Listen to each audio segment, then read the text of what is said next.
Good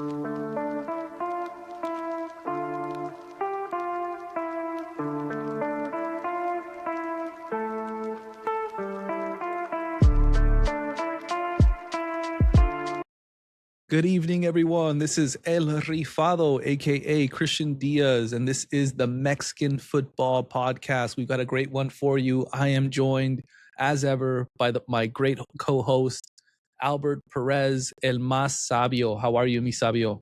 So, Rifado, what's going on? The heat wave continues here in SoCal, but what can we do about it? God help us all.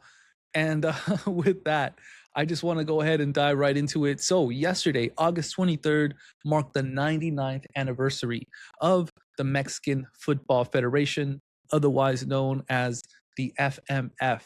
And today, I wanted to briefly touch back on where it all started. But I don't want to just do a history lesson, because some people on this pod, I don't want to say any names, they don't like history, right? But I'm obligated to say why. I'm obligated to state the importance of history and why it still matters today. Okay, so let's get into it. Okay, so we go back 100 plus years, 124 years, right? And that's when the first clubs started emerging, like Pachuca, Reforma, Orizaba, British Club, and Mexico Cricket Club, right? And I was reading about them in this book called El Libro de Oro del Fútbol Mexicano by Juan Cid y Mulet. And is it a must read for anybody that says they're a hardcore Liga MX fan? Is it a must read? By the real ball knowers, by the historians of Mexican football, they swear by this book. They say that it is the equivalent to the Bible in regards to Mexican. The Holy Grail. The Holy Grail, and it's a hard book to come by. I'm looking for it. I found the PDF and I shared it to my boys, but it for the 3-volume set, I was seeing it go for $500, man. And I'm like, damn, it's a little hefty right there. I want it. Maybe I'll ask my wife to get it for me for Christmas. But $500 for 3, it's not even the complete set. It's 4 volumes. Father, is there really a price of knowledge? Who knows, man? Who knows? But but I'm reading about this time, man. There's no FMF, right? The clubs are basically building things as they go, right? And they run into a trouble, like early on. They run into an issue. And so there's these clubs that I mentioned, right? And then there's a new guy in Mexico City called Club Asturias, right? And they're interested in joining the league, and the other guys don't want to let them join. What does Asturias do? They start their own league. And then for a while, Mexico had 2 leagues until 20 years after the fact, they joined into one major top level league. And so I'm looking at the issues 100 years ago, right? And I'm like, yo, it's the same, dude. Mexican clubs are still incredibly club driven. Look at the media rights, man. Every Liga MX team sells their own media rights. That's why there's no package deal where we can watch Liga MX all on one media platform like Netflix or anything. Everyone's rowing their own way. Everyone's going a separate direction. We have Chivas on Amazon Prime in Mexico, Peacock in the United States, TUDN. It's not centralized. It's not centralized at all, man. And this decentralized system was happening 100 plus years ago, man. So I'm like, damn, dude. What you're telling me is that Femex Food is nearing a century of dysfunction. Yeah. I'm wondering, did the FMF ever really take power away from the clubs? Because what they were dealing with back then, we're dealing with it today, man. And that's getting all our ducks in order, or the FMF trying and always failing to get their ducks in order. Rifaldo, since you read, who was the Emilio Zcárraga that era, the shot caller? Oh, I forget his name, bro. But there was the original president. He was an interesting guy. It's just the pioneering age where you can do anything, man. There's no rules. Like the team that won the first league. What are they called? They are called Orizaba. After winning it, shortly after, a couple of years after, they just disappeared. Oh well. So like you had a bunch of teams that are like just coming and going on a whim. And we see that today too. Like I'm saying, these are the same issues that we see today.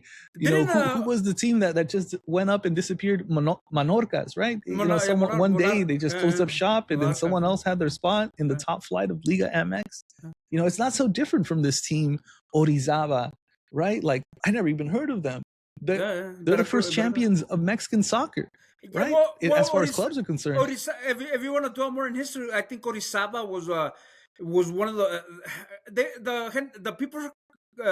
Pachuca always like to boast that they're the La Cuna, that they're the birthplace of Mexican soccer. But a lot of historians say that Orizaba is the place, is the true birthplace of Mexican of soccer in Mexico, because that's where British sailors would land. So obviously, but the British brought soccer with them. So they said that Orizaba is where it all began. So I don't know. It's the Pachuca people like to fight a lot. Yeah, you know, the Pachuca is definitely important. You know, like football, football in Mexico started with British immigrants and some German immigrants and some Belgium immigrants as well. You know, like there was it was basically Europeans who fell in love with the game before coming to Mexico. You know, they imported that here, and then they started doing it amongst themselves, and it caught on. You know, and at a certain point, it stopped being a foreign sport played by, you know, these immigrant communities. It became a Mexican sport, and so, you know, it did change in that aspect. But A Mexican sport with Mexican problems. Yeah, yeah, you know it. But the thing is I see a lot of similarities today, that they were dealing with back then. And yeah, um, I guess what I want to ask you, Misabio, is what needs to change in the next 100 years?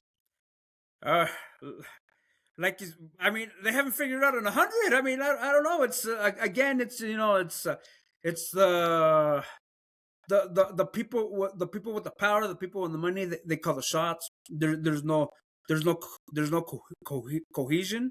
We don't have to go way back. It's when the ex was it the ex was it La Liga MX or Femex president La Bomba Rodriguez? He wanted to do the the investment fund with The Apollo investment fund. Yeah, with American money. Pachuca wasn't into it. I don't know who else was into it. So it's just there's no coordination. As far as the TV rights, when they were talking about the pyramid of last week, one of the things they're talking about is centralizing the rights. And but again, it's like they've been trying to do it for a while, but you know, it's like Chivas and América. Let's be honest, they're the teams that pull weight, and they want a big piece of the pie. So they got to figure that out, and then because at the end, having 8 platforms to watch an entire jornada, it does not breed new viewership. It's like you want to watch this game, okay, I'm looking to have VIX, but now I want to watch this and I can't. So they gotta centralize it. You know what's the most evil thing about Televisa and TUDN is that sometimes they'll have it on TUDN, which is like on Direct TV or like the YouTube watching channel, and not on VIX. And I'm like, you're paywalling me even more. Yeah, that's exactly. And how it's disgusting. How does that generate new viewership? How does that generate expectations or it's incredibly short-sighted. And I have to agree with you. How does that allow the fan to follow the torneo? It doesn't. It doesn't, man. It doesn't. It just looks to prey upon whoever wants to support, you know, their team from home, the team they grew up loving. It's just predatory nature Ricardo, of some of these institutions. Like we were discussing prior to going on air, we're discussing that that the EPL came up with a good system. I don't know if they still do it this way, but when they figured out they needed to centralize the TV rights, what they did was they made 2 pots. So one pot, everybody, it doesn't matter if it's Brighton, it's Manuel, everybody gets an equal piece of the pie. And then the second pot, that's where It's about achievements and hierarchy. So your Man U's, your Chelsea's, they get a bigger, but still that allows the smaller teams to get to get more money than they would on their own, and that's where you have cases like Leicester City 10 years ago. So so it would be pretty advantageous for Liga MX to go down that route and just So you're saying that there would be less disparity between the teams? I think it would. I mean, there's still disparity in the EPL because you see it's still the four or five top teams all the time, but you have a stronger league. You have a stronger competition. Yeah, and I agree with you. The one thing that I want to see change in the next 100 years, right? That still is the five top teams, but it's just in general it's a stronger league. So what I'm going at that those lower table teams, they're not getting run over. Yeah, and more the better to them. It's no surprise to me that the EPL is better run than Liga MX. No, but back to the 100 years, what I want to see changed is, yes, I wanted to see it more centralized, and I would even go so far as to say is that I wouldn't be opposed to like an international club system. Maybe all North Americans, competing in a super league of North America. But what I want to say is I want it more centralized, and like I can dream about an international North American Super League, but what's going to happen first is we have to centralize Liga MX, and that's happened in a sense with Leagues Cup, right? With the introduction of Leagues Cup, for the first time ever, you had all the Liga MX teams on one platform, and that was Apple TV, and it sucks. I mean, the quality is amazing. The quality is absolutely outstanding. Yeah, production. But like the tournament itself is deeply flawed, and so but I want to see more of that, and hopefully we will in the next 100 years. But with that, we'll come back to that later. Before we go ahead. No, but I mean, we talk. One of the things that a lot of people complain about, and I'm pretty sure that this has been an issue throughout these 99 years, is the corruption. That there's corruption, and that's why Mexican soccer doesn't advance. But like these people aren't able to give you examples. But you're well versed in this subject. What's one example of corruption that you think Billy Alvarez at Cruz Azul, where he sold out his team, where they were told to lose, and the owner and the guy in charge of the team estaba de acuerdo. He was in on the fix. So there's one corruption right there. Do you think this is only a Mexican problem? You don't see this in the big time leagues? I do see it in the big time leagues. Remember in Serie A, they had that big fucking gambling scandal. Oh yeah, well the Italians are like us, man. They're just a little bit whiter version of us. Hey, and I'll stand on that, dude. I have an Italian homie from what was it from I don't know, some northern Italian town. I forgot. Sorry, Luca. But we were hanging out, right? And we were hanging out like, I don't know, over the course of a couple months, because he was a PhD student visiting San Diego, and we were one of the only people that he knew. And we got to know each other, and I'm like, dude, you're just like a Mexican, bro. Yeah. And it is, man, because you know what, dude? You compare that Italian dude to Italian Americans, and they're very different, bro. Like that Protestant Americanism, it changes you, bro. I think like Italian Americans are a lot like Pochos. Nah, it's even worse, bro. It's even worse. But you know what? If I was to describe Italians in one way, and I know they're not a monolith, I don't want to stereotype them, but if I had to just like compare them to anything, it would be a capitilano. How do you say it? Capitalino. Yeah, like Chilangos, not a Chilango, bro. Not a Chilango. Oh, not Chilango, no. But someone from Mexico City, those dudes wear like a white. That's where you're going. A white chicken. Is that where you're going? A little less so, bro. The sort of guys that always wear like leather jackets, listen to rock, drink beers in the city. I don't know. Who only feel Mexican when El Tri's in the World Cup and sing Cielito Lindo. Yeah. But on to the next thing. We'll come back to that later. But let's get into Jornada 5, right? And let's start off with mis Chivas de toda la vida, they blasted Xolos 5-2 over the weekend. Was it football champagne? Was it football champagne? It was not football champagne. It was football sexo de Milito. All right. And Camberos and Sandoval were at the heart of it. Tell me, what are your thoughts, mi sabio? So we were saying it last week, Rifado, when we were talking about Hormiga leaving, and I said that two guys that were called on and that we're gonna pick up the slack were Camberos and Sandoval. Camberos more because Camberos, it should be noted that he started because Cotorro is injured, but he had a very good showing, and Sandoval is just proving like what every Chiva hermano's been talking about. Like, this guy is the next. He's the real deal. But Camberos isn't even a wing back, bro. No, he's a winger. Yeah, he's a winger, and we're playing him as a wing back, and we're seeing this. He did good. He did very good. You know who he reminds me of, man? And some people are gonna laugh at my face. Some people will be like, "Este güey está loco," and he reminds me of Marcelo of Real Madrid, man. Where it's an extra fucking winger, bro. When you have the ball, Camberos has the ball. Anything could happen, dude. Anything could. When he's on it, anything could happen, man. It's just whatever his imagination takes him. He's going to take advantage of it, and he's going to force Milito's hand when Cotorro's ready? Of course, he is, man. He had a fantastic CONCACAF U20 Cup.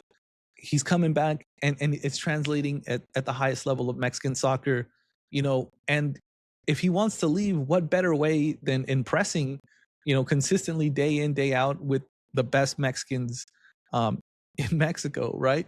So I'm excited for him. I'm excited for him. What about Marin? He's the team's. I think him and Pio have 3 goals in the tournament. Marin, he was always like a good workman. Noble, two-way player, even though he's a 9. Cold finish with the penalty, good second goal. I'm happy for him. He's eating Sepulveda's lunch, bro. And he's coming off a pretty successful team.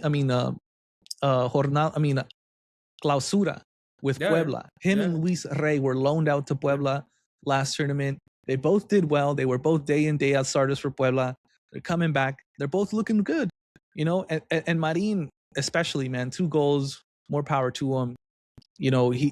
I'm thinking Hormiga who? Hormiga didn't score since April, so it's like he wasn't even there anymore. I do have to say there's some egg on my face, man, because I'm like, where are these 20 goals going to come from? You were terrified. Like, is it really a good move? I still am, but I feel better. Is it a good move? Yeah. I'm still terrified, but I feel better. Like, okay, 5 goals. Well, where are the goals going to come from? Yeah. Well, Marin's going to score 2. Piojo's going to score 1. Who else scored? Even Campillo got on the scoreboard. And that's amazing. What was it? Why did Chivas score the 5 goal, Rifado? Did they do something different? To me, honestly, the team was producing, but they were just knocking them in. And I think finally they were able to knock them in. I think you're right. Sometimes it just takes a while to click. Like I said, it's Jornada 5 is where you start seeing what the teams are made of. And Xolos, like Chivas, is a protagonist. They're a lot more flawed than Chivas. They're a lot more top-heavy, I would say, than Chivas. And so it made for a good contest because there was spaces. Obviously, 7 goals in this game. That was a lot of attacking space for players to take advantage of. And so it had to do with the opponent as well. Someone who's bunkering down, you're not going to get 5 goals against them. Rifado, obviously, one of the guys that was calling the attention because he's starting to be treated like a star was Gilberto Mora. But you know what? It's another game. He was coming off that. It was just one good play against Cruz Azul where he attacked open space and he scored the goal. But again, I've been saying it. I'm starting to not see it with him. He was non-existent in El Akron. And the guys that shined was like, remember we had this conversation weeks ago. I think Cambrero is the guy to keep an eye on for Mexico. Mora, I still think the jury's out on him, but there was a lot of hype. They took him to the World Cup. He got some playing time, but But I don't see it with him. Am I wrong? I think you're tripping, man. He Am I he tripping? got you are, man. But like basically also Gonzalez was on him like white on rice, bro. And so, that guy and Omar Govea, they basically completely shut down the Xolos midfield and they iced out Gilberto Mora. So it's more praise for Milito and the Chivas midfield than it is a detraction But for if El Gilberto if Mora. also Gonzalez could shut him down, what could he do against a Rodri? Come on, people already want him in the top. He's young. He's young. He can learn, man. I see all these things as just another test for him, another endeavor for him to overcome. He's going to be a solid player, European, but I'm having my doubts that he's going to be, in that. He's good, man. In that elite class with Marquez, with Hugo, and with Chicharito. I don't know. At 17 years old, he's great. I don't buy the hate, man. Don't buy the hate, man. This guy, he's the real deal. He had a bad showing. I will say he had a bad showing against Chivas. Hey, that night in El Akron, 2 under 20 players showed out, and one of them wasn't Mora. What was really interesting to me? I'll tell you that. What was really interesting to me was Hugo Camberos, man, because he wins a penalty for Chivas that Marin puts away. And it was so great for me because in the attack, we had the numerical advantage that when Hugo Camberos received the ball, he had space, right? And he's running into the box. And it's the Xolos winger, Arciga, that has to go ahead and try and take the ball from him. And he's chasing him and he can't get to him. He's frustrated. He tackles from the back, misses, and gives away the penalty. But like, it was the Xolos winger that had to cover him. Because we just had so much carne in the asador. We were just attacking so beautifully and so much with so many numbers that it was impossible for Xolos to stop. And so it's not, you can't mount this whole thing on Mora not being like good enough. It was just tactically we outmatched them. Xolos also, they're kind of inferior, man. If you look at their squad. But I don't. But the highs are highs, the lows are lows. But I don't know. The way everybody was expecting him to take off. I don't see it. At the World Cup, I saw flashes of it, but I just against England, he was outclassed. And right here in Liga MX, I mean, also Gonzalez is shutting him down. I don't know. But talking about Xolos and how they're not doing well, somebody that had an issue. And didn't know how to take the loss was a Loco Abreu, who Loco Abreu could continue this trend of Pocho slander, minimizing Chivas' Mexican Americans. I don't know if you have the full quote or you want me to paraphrase. You can go ahead and paraphrase. So basically, he's making excuses about. El Loco, who is called El Loco, being the good South American player that he is, he's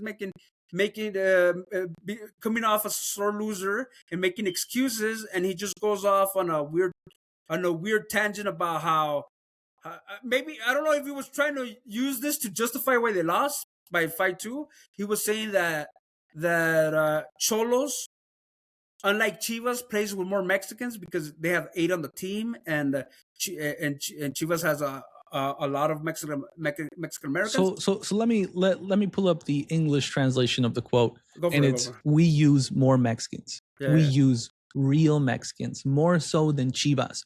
We've got 8. That's what he's saying. We've got 8 Mexicans. And these guys don't. They have Mexicans. It was a dig at the Mexican Americans that they have. But it was like uncalled for.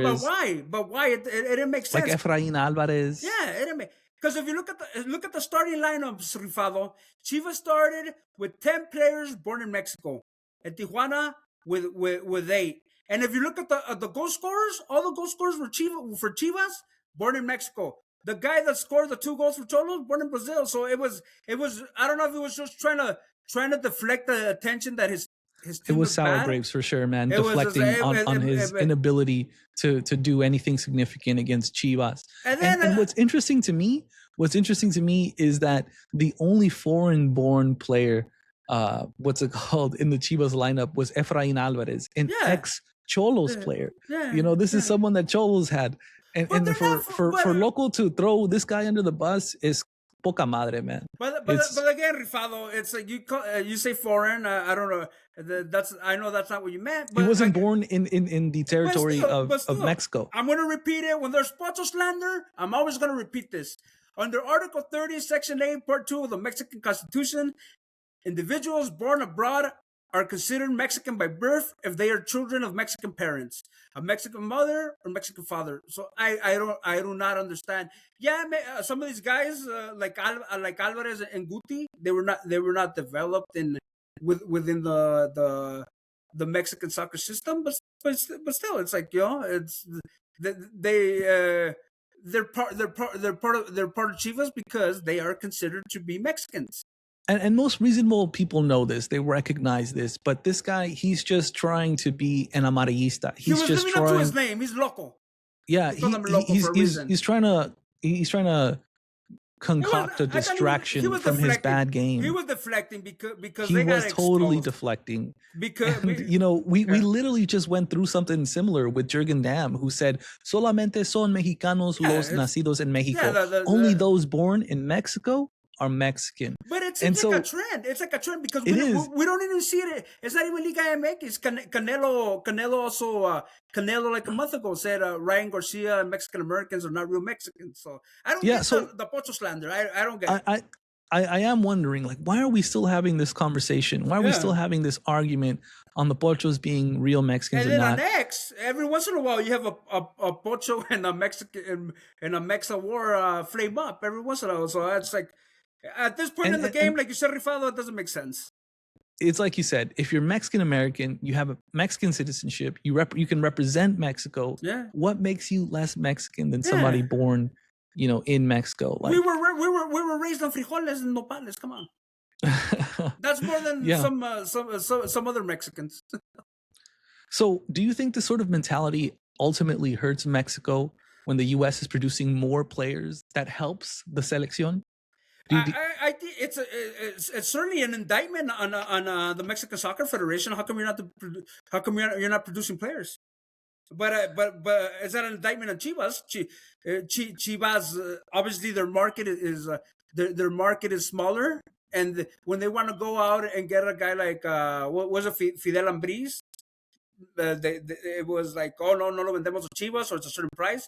So the Mexican American players, the pool of Mexican American players from MLS Academy, have given Chivas an extra lifeline, and it's been very beneficial. Efrain, Guti.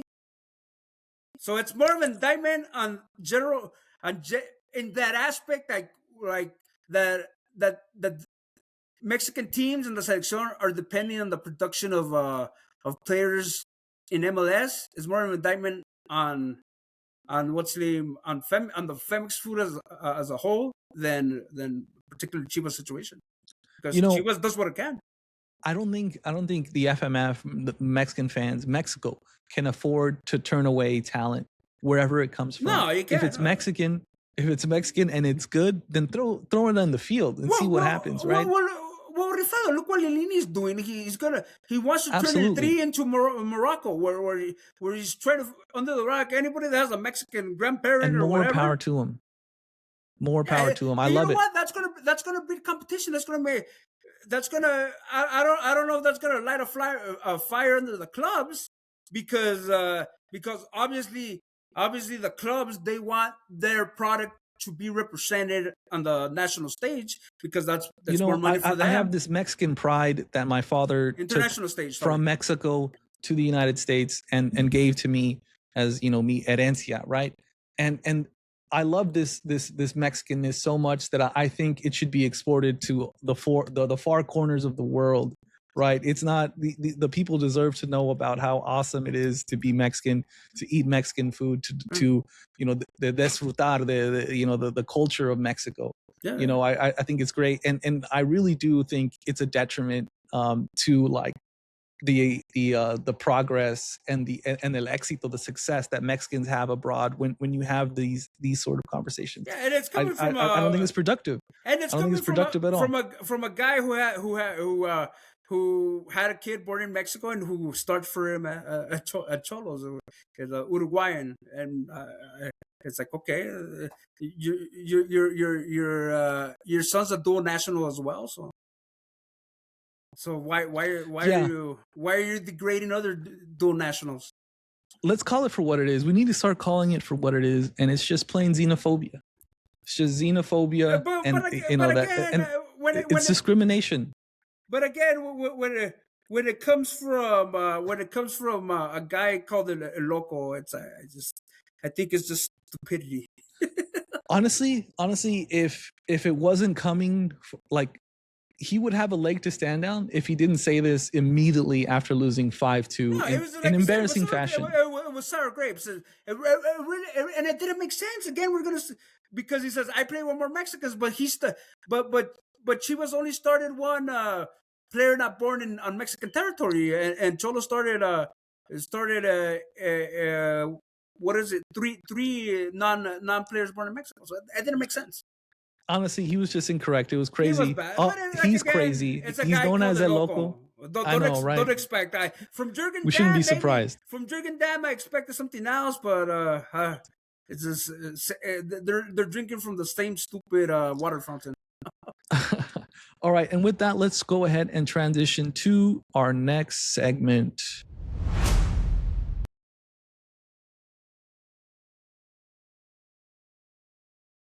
And we are back. Our next segment, América stays on top. Everybody keeps waiting for América to fall apart. They can't stop winning. Misabio, what are your thoughts? You know what?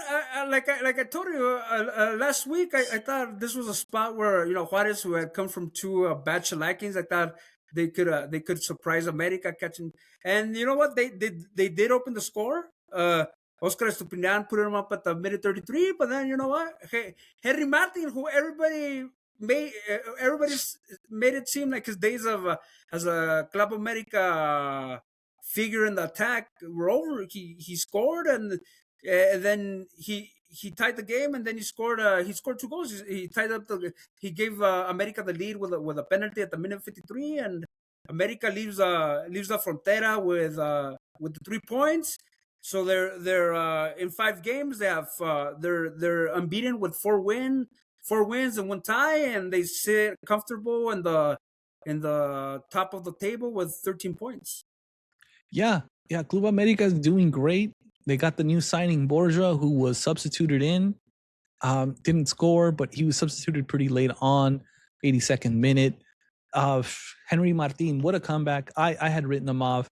He looks to be back to his former self. Yeah, I'm very happy to see him. I'm not surprised that Almeida opted for him. If he's healthy, in hindsight, he's probably the best choice. Well, we still don't know about Borja, the Colombian that was signed. But Rifado, you had said that Almada in his career has shown that he values veteran players a lot. He does, in regards to the 9, right? If we look back, at Rondon and his time with Almada, at Pachuca, right? He was the go-to 9.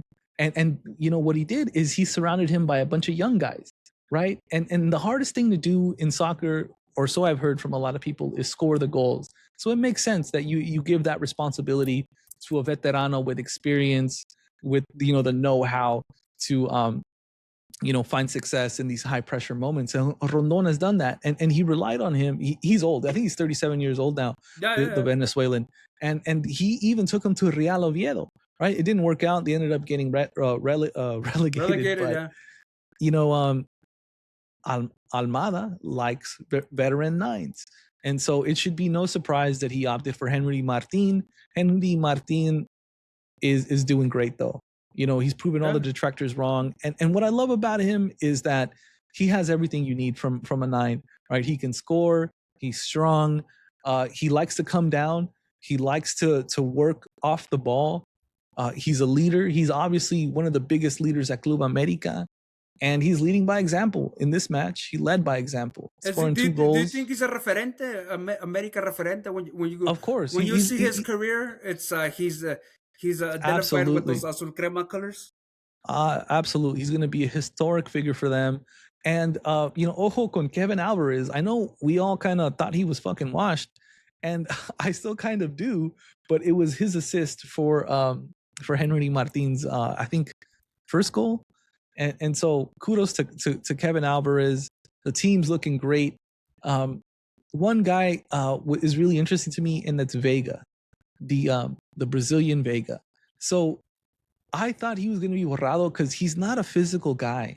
He's not a guy who runs a lot, and he doesn't defend. He was Jardinez's boy. And he was Jardinez's boy. I thought he was going to get frozen out with Almada because he's very demanding physically, but he's got Vega in there. He didn't sub him out. And then Vega did something that he did not do for Jardine, and that's defend. And he got a yellow card for it. So interesting stuff happening at Club América. They're looking like one of the favorites now, and I'm excited to see what they can do. They also have a few jovenazos that I'm going to touch on later that I thought are doing really well, but also El Rayito, Uruguayan Brian Rodriguez. He didn't score this game, but he's been on fire. He's been a force to be reckoned with, and he's been pulling defenders with his good form. You know what? Being that we were talking about a team that plays in Estadio Azteca, let's talk about one of the three teams that plays there. Cruz Azul is I'm going to be straight up. Is the honeymoon over with the Wikidios? It's 3 losses in a row already. It's a lot. Apertura. It's a lot, bro. I'm scared. And he loses to Atlas, led by Crespo, the legendary Argentine striker. I was throwing some slander, saying like, why do they give these guys that were good players, but they haven't proven much as a coach? Why do they give him a chance over a Mexican guy? You know what? He's shutting me up. Atlas is second in the league right now. Yeah. So he's doing something right. He's doing something right. Yeah. With Chivas up there too, yeah. And Cruz Azul, the squad is amazing. They should not be losing. How long I don't is know the what's leash? going on. How long is the leash on Wikidios? Honestly, it should be the whole fucking season, man. He's a club legend. He's a club. He won you the Campeones, the Campeón de Campeones Cup. He won you the Liguilla. There's an asterisk on that Liguilla. You know it, Rifado. There's an asterisk. What's the asterisk? What? Tell me. Let the fans know. You know. Come on. But enlighten the listeners, por favor. You're not babe in the woods. You know it's the fact that Chivas had 5 guys taken away for the Liguilla, and you know what? And it was and they Cruz Azul barely edged them out. They barely edged out Chivas. With Hormiga, with Guti, with Tala, it would have been different, and Chivas wins. But you know what? Cruz took advantage of it, and Wiki won a title, and he won the team's the Directiva's good faith. But you know what? I think it's 12 o'clock for Cinderella already. 12. Eres el compadre de Loco Abreu, man. It's midnight already. It's midnight for him already. You sound like sour grapes, man. You sound like a Loco Abreu. It's 3 losses in a row. It is 3 losses in a row. It is 3 losses, but this is a guy who was undefeated for about like 8 games, 9 games. It was a guy on an incredible run who won you significant silverware. I know the Liguilla doesn't seem a lot, but Cruz Azul once upon a time waited 20 plus years for it. So if one of your club legends wins it, in his debut as a coach, then I think that merits some respect. So technically, out of the last 5 games, out of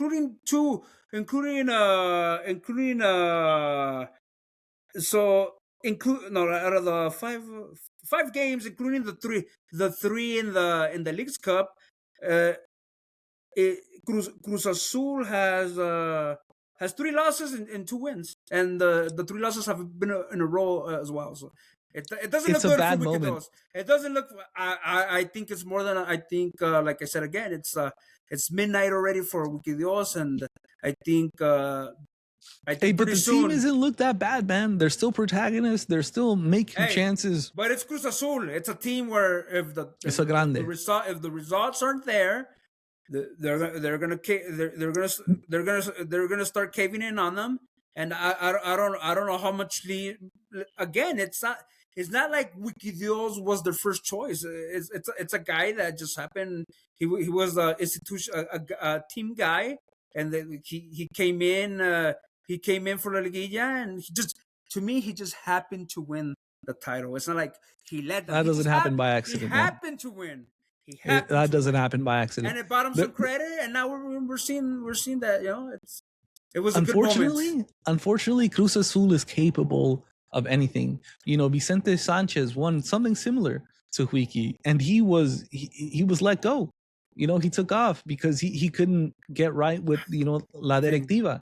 And so if Larcamon doesn't let go, I think Cruz Azul still wins. I don't think so. Because Chivas, because of the Chivas not being at full force. I think Cruz Azul, it was just destiny had it in them, but I think we're seeing that it's just Wiki's in over its head. I think it's more of an institution thing. You know, these guys, they're perpetual losers, man, and they're just going back to the roots. No, I'm just kidding. If you look at the squad, there's so much quality. I think they can turn it around. It is a bad moment. It is a bad moment. I think they're going to turn it around with or without Huiki. I don't know, man, because they fired other people for less. But I mean, like I said, as a Mexican coach, I want him to do good. Me but too. It doesn't look. Me too. Doesn't... And he's a club legend. He's been a loyal servant for La Máquina. For them to do him dirty, give him at least one tournament. Give him one tournament. He's earned it. You know, so I would hate to see him go. I want to see him persevere. But like I said, man, these guys are losers. Maybe they're just going back to their loser ways. So let's talk about as a Chivas fan. Let's talk about the hated Rojinegros. Why is Crespo having success early on in his tenure with Los Académicos? It's like, I don't know. It's like I told you, I thought it was going to be another dead end, but it seems like he's falling well with this team. You know, it's not even that they're bunkering down, bro. If you look at the stats, 50% possession for both teams, right? Cruz Azul, 399 passes, Atlas, 369, right? So they're going toe-to-toe with Cruz Azul, a squad that is worth so much more than this Atlas squad. This squad at Atlas, the Zorro squad, bunch of nobodies, but something's clicking. Something's happening. And we've got to give credit where credit is due. We got to give Crespo his flowers, man. He came to this team that was failing under who was it, Pineda, and then after him Coca. You know, like it's been free falling since the doblete a few years ago, man. They've had almost no investment, and they've looked like dog poop for long stretches of time. I think we're starting to see the silver lining for this team. And, you know, as a Chivas fan, I do hate these guys. But, you know, I got to give credit where credit's due. You got to put the bias aside. I think something interesting is happening at Atlas. And Ojo, man, because they're second in the league right now. Second in the league. They beat Cruz Azul. They beat Tigres. You know. That's nothing to sneeze at. There's nothing to sneeze at.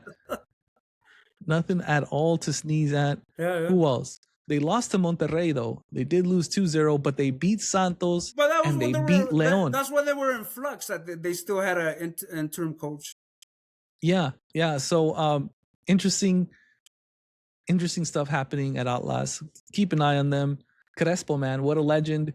Maybe he's just got these guys believing, man, because you can be a really smart technical coach, but if the guys don't buy it, it doesn't mean anything. A lot of these Argentine coach, one of the things they have is, como se dice en español, a lot of verbo. They're very motivational. They know how to, you know, light the fire in these guys. La concha de ya sabes que. Morirte por tu familia. You know? Yeah, man. So kudos to the Zorros. They're doing great. Let's talk about Leagues Cup. All right. You know, let's talk we're at the quarterfinals of the Leagues Cup. Tomorrow, Monterrey faces Chicago. León faces Salt Lake. Wednesday, Toluca versus Austin. And Club América versus Columbus. What are your thoughts on the Leagues Cup, mi sabio? I don't know. Can it's looking like is it it's gonna be a Liga MX sweep? I don't know, man. I don't think so. I mean, these teams, Chicago looks beatable, Salt Lake looks beatable, Austin also looks beatable, but Columbus is a good team, but they're facing an ascending Club America right now. In Los Angeles, which is Americanista territory. Oh, so it's supposed to be a neutral site. Yeah, very neutral. Yeah. Oh man, dude, that's gonna be a tough one, bro. Because the Raza loves fucking Club America, dude. Oh, and honestly, in LA, it's gonna be a sellout. It's gonna be a sellout. In LA, they have the most ghetto fans, I think. Well, they have a subsidiary of La Monumental, and these guys just yell at everybody for no reason, and they just pick fights for no reason. Honestly, man, I wish I was going. They tried to pick a fight with me one time. I wish I was going, dude. I can't go in 2 days. I wish I could go though. Yeah. It sounds like it's gonna be so much fun. Yeah. And you're right. It might be a sweep. Holy God, I'm looking at this. I'm looking at it. I'm looking at the neutral sites. I mean, I think Liga MX not only needs to win, but they need to give. They need to set their foot down, and I think this is the perfect scenario. If they want to really validate this tournament, not only winning it, but having an all Mexican semifinal. Oof, I would love to meme about that. Yeah. I'm gonna pray to the soccer gods. Hopefully they grant me wish. Yeah. But Leagues Cup, is it still a torneo de chocolate? What do you think? You know what? It's somebody put it this way on X and kind of changed my mentality. Basically, this tournament replaces the Copa MX, which I was a fan of because Chivas won a couple of those titles, and so it's the only way to look at. I wish the format would change. I wish the format would change. That's my gripe with it. I wish the format would be different. Honestly, I would be cool if it goes to like the Torneo de Copa where it was just knockout rounds. It would make the games more intense, more more intriguing instead of this format where you could win all your group state matches but not advanced. I don't like, and playing most of the games in the US. I don't like that.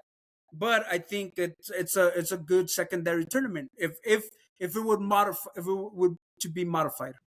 Honestly, we need to bring back the Copa, man, because that was the only way I was seeing Leones Negros. I have family who went to that university, and I went to a Leones Negros bar in fucking the city of León in Guanajuato, dude. Oh.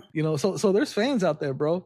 There's fans out there, and I mean like it's not a Leones Negros bar. It's just a bar with a Leones Negros flag. In León? In León. That's a team from Guadalajara. I know it is, bro. No, but you know what? Go first. I'm sorry. It was just a bar with the flag of Leones Negros in there. Huh. But I went to one, right? And where ex-students and stuff go and show their pride and all that.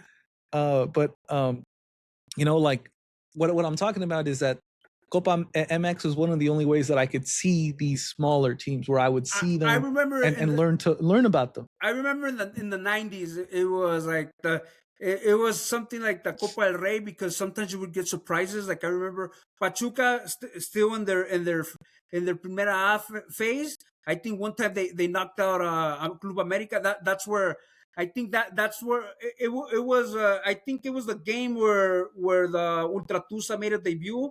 And Pachuca knocked off America. Oh, that was a big deal. So you would it was hard to watch. They wouldn't show those games, but as a fan, you would be very attentive to the scores to see if there was any surprise. It was kind of like a March Madness. Yeah. But I watched the whole league, Liga MX, like that, where like I'll have Puebla or Querétaro game on the back. I'm not really paying attention, but like as soon as I hear the goal, I'll look over. And that's when I check in. That's what Viernes Botanero's for. It's not to, exactly, really bro. You have the carne asada going. You got the game in the back. You're still talking with your family. You're still and then you look over and you check the score real quick, Yeah. and that's what it's all about, man. And that was the cool part about the old Torneo de Copa. That was a cool part. Like it just gave you. Yeah. I'm the sort of guy where, I mean, luckily where I'm in a job where I can just have something playing, and it's usually a game, somewhere in the world, if I'm not, listening to some podcast or something. Yeah. But let's go ahead and move things along. Let's go ahead and delve into the transfer rumors. Lira, Edson, what's happening, Misabio? Let me know. So Lira, I believe he didn't play this last game, and they made it, and they showed him on the sidelines. It looked like he was saying farewell. They said that his transfer to what is it, Monaco? Are you hearing that to Monaco? That in France, it's about to go through, and I think it's about time. I remember after the World Cup, if there was one player that everybody was sure about him going abroad after the Cup, it was Lira. Lira came on. He he relegated Alvarez, and he was just a pit bull in the midfield for Mexico. He did bench Edson Alvarez, our captain. Kim Quiñones and Piojo were Mexico's main guys, but after the World Cup, he had gotten I think one of the first offers was in the Emirates League and the Arabian Peninsula, but he didn't want that. The club, they wanted it. It was a hefty, but he didn't want it. So the club respected him, and now he's Monaco. I think honestly, I think one of the issues that has really prolonged him moving is, again, I'm going to say representation matters. Hormiga is represented by one of the top 5 player firms in the world, Rock Nation. And Lira is represented by Stay Pro. It's they represent players, and the other notable player they represent is Charlie Rodriguez. And outside of that, their roster is a bunch of TikTokers. So it's not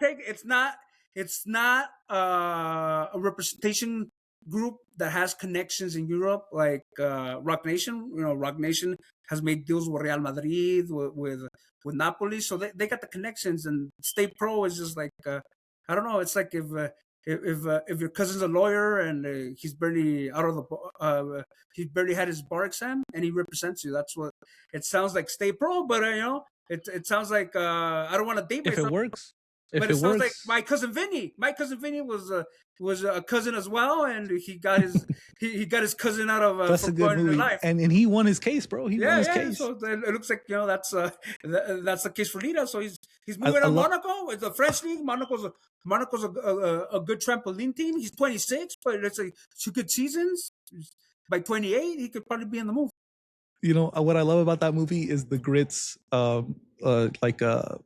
cross-examination scene where they're talking about the Southern grits. Anyways, if you guys check that movie out or just check out that it's a great movie. It's a great movie. It's a great movie. It is a great.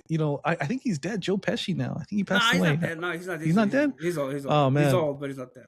I love that guy. Oh, yeah. But on to other rumors. Edson Alvarez to Real Sociedad or to Olympiacos. Where's he going? The Olympiacos it caught fire recently, especially with Hormiga going there.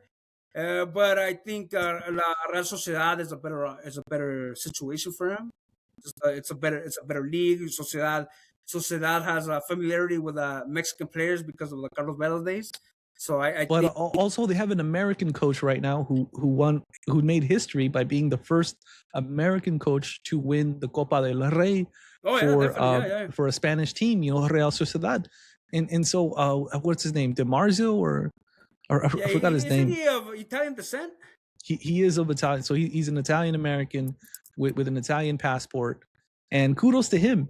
He was in Germany. Matarazzo. Yeah, he was in Germany for a while. Comes to Sociedad and he's found success. It's not easy. It's easier today to win the Copa del Rey, but it's still not easy.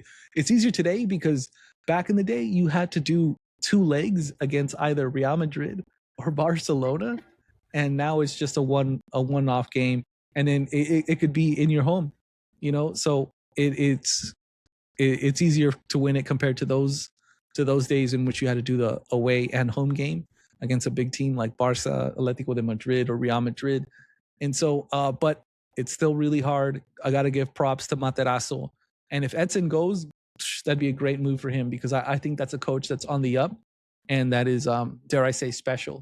So I'm interested to see where he goes. I hope it's not Olympiacos.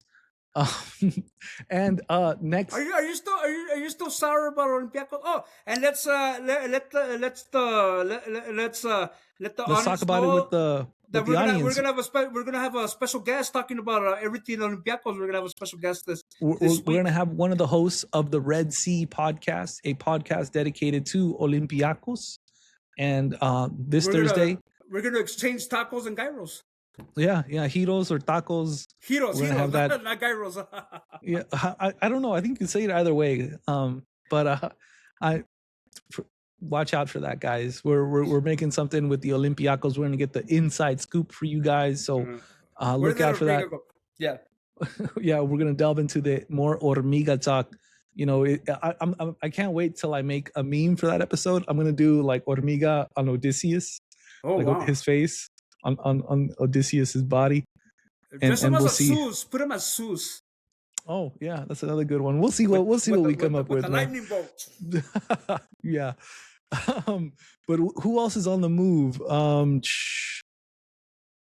Camberos. No, he's not moving. I don't think he's going anywhere. I haven't heard anything about Tala. I think that was just a rumor that came and went. Yeah, same thing with Tala. I don't think it's gonna happen. But Obed Vargas is gonna go to where is he going? Is it going? No. He's going to Alaves, another Madrid team. Yeah. So there's a bunch of small teams in Madrid like Getafe, Alaves, Rayo Vallecano. He's going to Alaves, but we don't know for him because he's 20 and he needs playing time. Is it 100% in stone? The audio record is saying there were a lot. I saw a lot of sources were already confirming it, but I didn't see Merlo and I didn't see. Okay, so the audio record, who is tier 2 in Spain, they're saying it's really close to happening. So it hasn't quite happened. It's not official yet, but a lot of sources are indicating this is going to be the move. We'll see what happens. What do you think? Should he have stayed? Is it good? He's 20. He needs playing time. It's he's gonna get it with the team. They're in the first division. Yeah. They're second in the league right now with 4 points. Yeah, one win, one draw. It's the second Jornada. It's the second match day. A team that's in the bottom of the table, no? It is. It's a small team that's going to be fighting for relegation. But if Obed can get minutes, if he can become a starter in Spain, that would be a win. I think the world of him. I had the opportunity to interview him a little bit in the media day prior to the World Cup with you. You were right next to us, and I asked him some tough questions, man. Yeah, I asked Obed Vargas. I asked him, hey, how do your Atletico de Madrid teammates compare to your Mexican teammates? Are they on the same level? And some people were aghast that I asked that. I posted that on my TikTok. They were like, "Hey, man, what a stupid question!" I thought he handled it well, and he said, "Yeah, they're more or less the same." But for me, it seemed, and a lot of people pointed out that he seemed upset when I told him if there was a cultural adaptation, him being as a Mexican American player playing in the national team. I think it was out of question, but it seemed he just shrugged it off. He said no. Yeah, he's an interesting guy. I also had a silly moment. We saw the Atletico de Madrid media training and the MLS media training. It's like, wow, this guy. He's really articulate. And, I made the mistake of asking him a yes or no question without a follow-up. I was like, have you acclimatized to the elevation of Mexico? And, yes or no. And he's like, yes. And then, the other reporters laugh because you're not supposed to ask a yes or no. It's supposed to be longer, right? But that was hectic. That was very hectic. It was. But Obed Vargas, great guy from Alaska. We're talking about the Odyssey earlier. Like, what an Odyssey he's been on, right? How does a Mexican end up in Alaska, and how the heck did he get out of there? Right? They end up because they go and they work in the fishing industry. That shit is crazy scary, bro. In those Alaskan waters, I've seen some of those shows. I think the crab the crab fishing one. Freaking having daylight at 2 a.m. I think that's scary enough. Oh yeah, yeah. Oh man. So he's overcome a lot to make it this far. He started in Alaska. Where is he now, man? He's in Spain. Madrid, yeah. Yeah, man. What a journey. What an odyssey for the guy. Yeah. So I wish him the best. If it's at Alaves, so be it.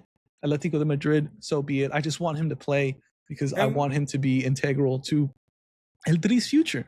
And what about Chino Huerta? It seems like the Anderlecht in Belgium, he's not in their plans. So they're talking that maybe he's coming back to Liga MX, which is it's rehecho en Pumas otra vez. Pumas, yeah. He needs.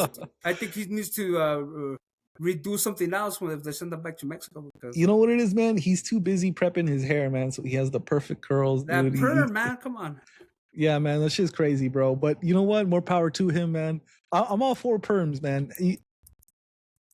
Have all the perms you want, man. But you got to score goals. You got to play. You got to do well. And he hasn't been doing that. So I'm gonna hate on the perm a little bit.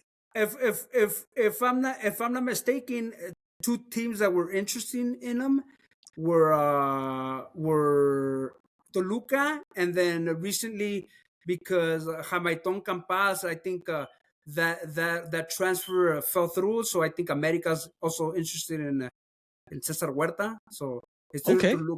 Toluca or America. You know, Toluca has been turning these people that have been duds into world beaters. You know, Mohamed. You look at Pollo, you look at Guti, Cordova, not so much, but Vega. A lot of these guys, you know, they started the redemption arc at Toluca and found success after, you know, falling flat elsewhere. So if that can happen to Huerta, more power to him. I'm not sure if I'm not sold on the guy. You know, I know he did good for Pumas, but it's been a long time since he's been on.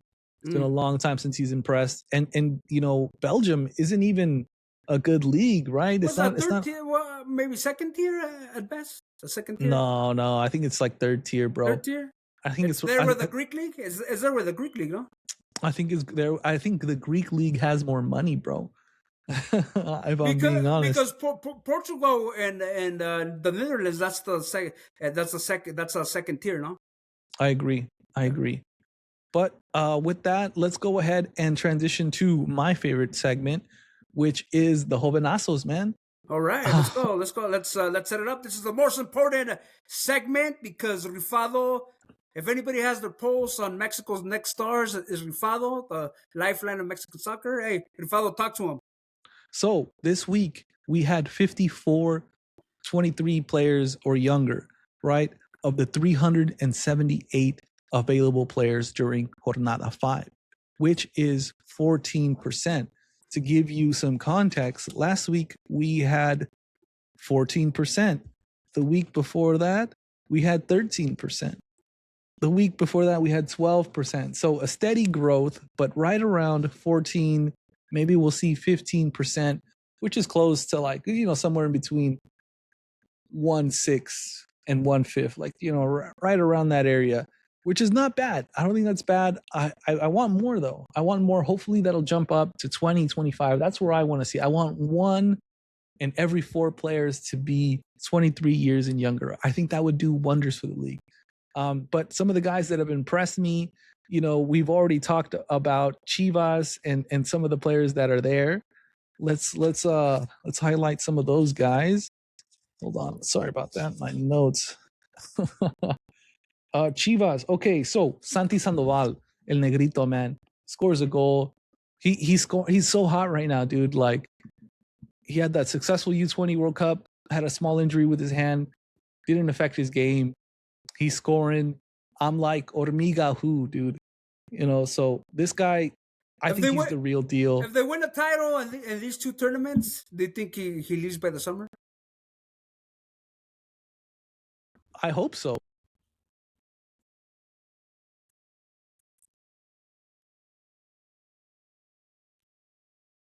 Yeah, he's having he's having quite the moment. Like I said, we've been talking about him for a while. He's one of the players that showed up for Chivas in La Liguilla when the 5 guys left for the World Cup, Yeah, and the honestly, guy because is he just was doing good for us, in the tournament prior to that. But then we got more signings like Sepulveda, yeah. and he kind of lost some points in the pecking order. But now he's showing us that he's a force to be reckoned with. Camberos, we already spoke about how amazing he's been. I think I see him. he's gonna be Mhm. the father. He's gonna be the player everybody thought his father was gonna be. When the Negro Sandoval came on in 2004, 2005, everybody was like, "Wow, this guy's he's dynamic. He's fearless." But he had discipline issues, and he just Mhm. couldn't establish himself. But I And think Santi doesn't have those discipline issues. well, he doesn't have a relationship with his father, so Oh shit! that's I guess he doesn't have that influence. Dang, that's crazy. I didn't know that about him. Yeah. Um, but more power to him. It looks like he's overcome a lot, and I'm looking forward to what he can do. He's an interesting player. Someone who caught my eye in the San Luis versus Pachuca game is this guy for San Luis. His name's Najera, and he's 23 years old, and we loaned him out to Atletico de Madrid B, and he did nothing over there, and they loaned his ass back out because San Luis, Atletico San Luis, and Atletico de Madrid, they have some relationship. It's Yeah, not. it's like It's barely a relationship, but they're friendly.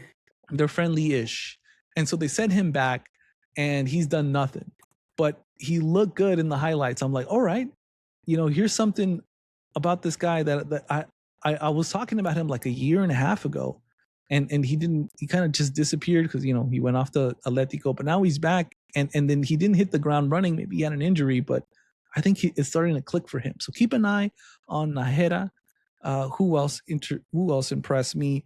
Okay, so we spoke about Querétaro's Mustre. Yeah, No. It's not Querétaro. That Mustre is at Puebla. yeah.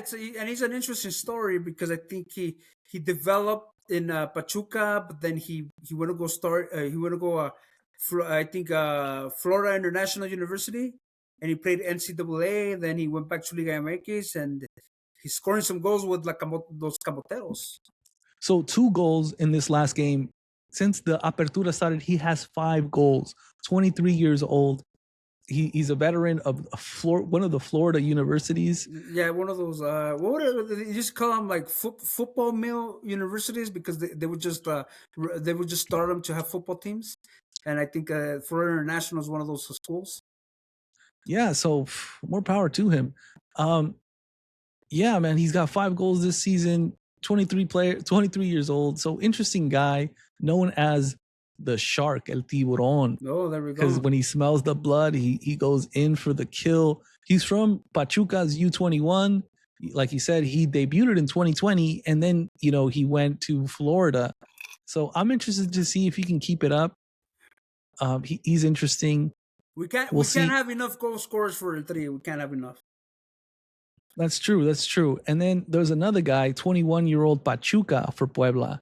So I know the guy's last name is Pachuca, but he plays for Puebla. He's a center back. He's a tall guy. I think he's like 6'3".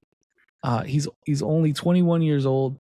I like him. I like him for the future. I think him and Mustre and some other guy named Iker Moreno. They're like the young guys that are at Puebla doing good things. And last year, Luis Rey from Chivas was also there. So Puebla, man, they got a good cosecha of jovenazos. Querétaro, they got this guy, Alcala. Do you remember Alcala? Yeah. He was the wonder kid for Mexico. And he's 20 years old now. He was signed once by Manchester City. Yeah, I remember. He was supposed to be the next big thing, yeah. Yeah, Alex Alcala, 20 years old.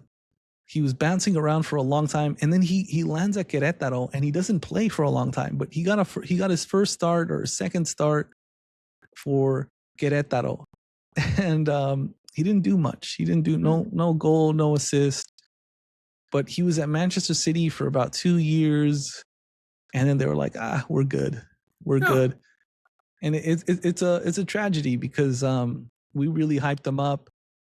Did he have a longer stay there than Piojo?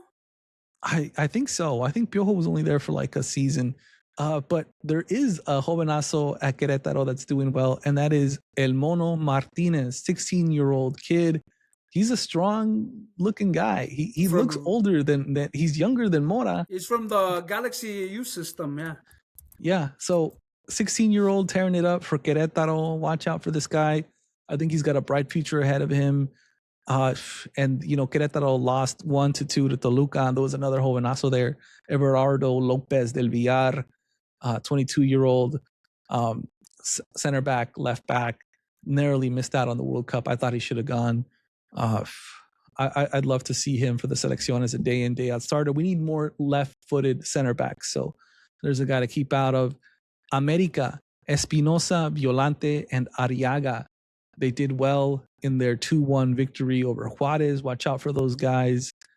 And then who else we got? Oscar Garcia, the 23-year-old goalkeeper for León. There's a dearth of Mexican goalkeepers right now, especially young ones. Not a lot of them getting a lot of action. Oscar Garcia, 23 years old, starting goalkeeper for León. That doesn't happen by accident. This is some guy to look out for the future. This is some guy that should be playing for a bigger team than León. Because León is not they beat Monterrey 2-0, but for a long time they've been crap. Well, right? To me, Jorge Garcia was one of the guys that should have got to the World Cup as a third goalie. I didn't get the Acevedo move. It was like, honestly, I think Ochoa would have fit in as a second goalie, and then you take Garcia as like, because I don't see Acevedo. I think Acevedo never gets called up to the Mexican national team ever again. I agree, man. It's just the hair. Ugh. Which looks nice in person. I'll give him that. But let me know, any jovenazo that stood out to you, Misabio? No, I think we covered them all. Like, just as I think Sandoval has arrived. Yeah, man, he's the guy that's impressed me the most. You had Montiel at Pachuca, who did well. He's a day in, day out starter. But the guy who's really impressed me are the two guys at Chivas, Camberos, and El Negrito Sandoval. But if that's all, let's go ahead and transition to our next segment. All right. And welcome back. We have our final segment. I just wanted to go ahead and, because we are celebrating 99 years of the FMF, I wanted to grade the FMF with you, Misabio. All right. So what's the greatest thing that the FMF has accomplished in 99 years, in your opinion? Host 3 World Cups. I mean, who else could lay claim to that? 3 World Cups. One of them in 70, which is considered the most beautiful, the greatest World Cup of all time, where Brazil. That's the one where Pele. Yeah, legendary team. And then in 86, when Colombia couldn't do it, they came up to bat and they hosted another beautiful tournament with Maradona's crowning moment. And then this one, they just had 12 games, but you know what? They left El Azteca, Guadalajara, Monterrey left. No one beat us for ambiance. A lasting impression in the fans that went there and the fans that would watch the videos of the celebrations and just the British left with a victory, with a hard-fought victory, but with our respect, and they left in awe of the passion that the people showed. So Mexico, that I think that's a real claim. And also, let's go back to the early 90s when everybody was saying that Mexico needed better competition, and then Emilio Maure, a Mexican directivo, he got the Mexican teams into the mythical Copa America and into the mythical Libertadores, and those were some just great times for Mexican soccer. The competition that the team saw in Libertadores, it was next level. It was, these guys, Mexico wasn't exporting a lot of players to Europe, but they were getting this invaluable experience playing life and death matches in stadiums like El Maracaná or La Bombonera. So that was great. It was something that was lost in 2015, but hopefully they'll get it back. And those are just two. And then for all its faults, it's one of the top leagues. The Mexican League is one of the top leagues in Latin America. I think even over under the Brazilian league, but under the Argentine league is they make a lot of money. It's a product that a lot of people bash it, saying it's horrible soccer, but these suits keep continue making money. So obviously there's something And that there. touches, and it's more than something, because I think that is the greatest thing that FMF has achieved in these 90 years, and that's the insane amount of money where they're not only the dominant football force in Mexico, but also the United States. For so long they When they have figured they had another dominated. market in the United States, wow, it was like Yeah, discovering a gold mine. exactly. Figuring out the market in a country where their currency is worth more, where you get more bang for your buck, to like exploit that, to find success in that, I think is their greatest achievement, I because remember it's the golden it's the golden goose egg. It's todos M- comen esto. All of Mexico, CONCACAF yeah, eats from Mexico, right? And Mexico. Mexico is making money in two countries an immense amount, and I think that's just their It's greatest. the only country in the world that does that. That's Yeah. able, like let's say in the with their Molero tour, they could have all the games in the United States and they could sell them all. If they were to play their CONCACAF qualifiers, they would sell them out. It's just they have to, and then forget about fans going to the stadium. Just the sponsorships opportunity. You make a contract with Modelo in Mexico, and you make a contract here with Bud Light, with AT&T, with Burger King. Burger King was giving out burgers when Selección scores. So it's they money making wise, it's The monetary games second to yeah. none. Which Second. if they were more organized when it comes to, like, especially the Liga, when it comes to centralizing the rights and stuff like Okay, that. okay, and that touches on to my second question. What's the biggest thing they got wrong in these last 99 years? The biggest thing they have wrong is just like they say, hacen muchas las cosas a la mexicana. It's like the Mexican culture of, just getting it done, and just doesn't matter how it gets done, and looking and always putting monetary interest over the sport aspects of this. I think has hurt Mexico, in terms of Mexico trying to reach that next level on the international level and club wise. I think that's putting the money over the competitive part. I think that's the biggest detriment.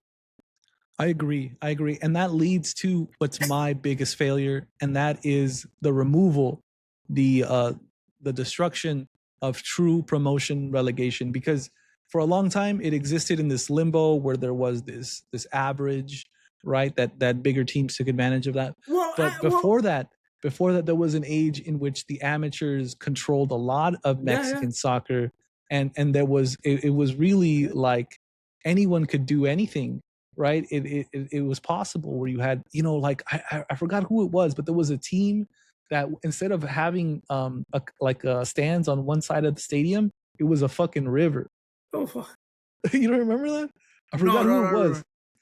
was. There was some interesting stadiums in Cuernavaca or in other places, man, that just that truly represented, the pueblo mágico, right? Mm. And there was like a realness, there was a surreal beauty to it, and I think it's gone, and they moved away from that. Well, Our, And our, so, our, our friend Ron from Cartina MX and Soccer Chronicle, he pointed out that in the 70s, the Primera A was autonomous. These teams did not have any relationship with the top tier teams, so it was a better competition, and you actually had teams that could ascend and survive.